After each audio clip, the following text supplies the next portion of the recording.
Ufatan, my children! 2 years ago, we looked at a Lovecraft tale for the little ones. Howard Lovecraft on the Frozen Kingdom. Well, that was but the first of a few more stories. Would you care to hear how that story continues?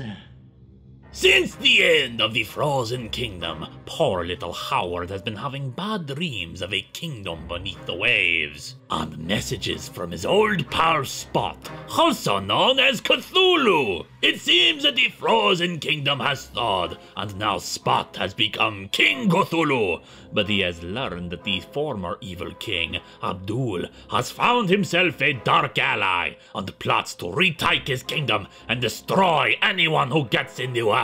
For that, he needs the Necronomicon, still in Howard's possession. Spot warns Howard not to let the book fall into anyone else's hands, but it seems Howard's family has been taken prisoner by Abdul and his henchman Dthul. With Spot's help, Howard escapes the grasp of his enemies, but Spot is taken prisoner and his house transported away. Fortunately, he finds himself a friend in Constable Smith, aka Smithy. Smithy, it seems, has had his own adventures involving the Outer Gods and their shenanigans, and decides to join forces with Howard. He is in turn followed by his black cat Beastie, and an array of firearms and weapons. However, things are not entirely looking up for poor Howard. Abdul's ally has begun transforming him and his family into fish people, a condition which might become permanent if they do not do something soon. They retrieve Howard's insane father from the institution and transport themselves to the lethal world of Yuggoth,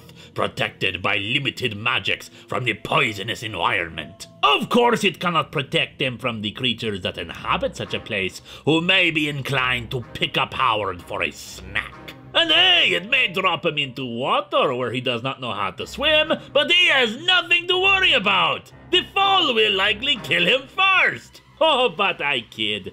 They make their way to King Abdul, and Howard learns the name of his true enemy.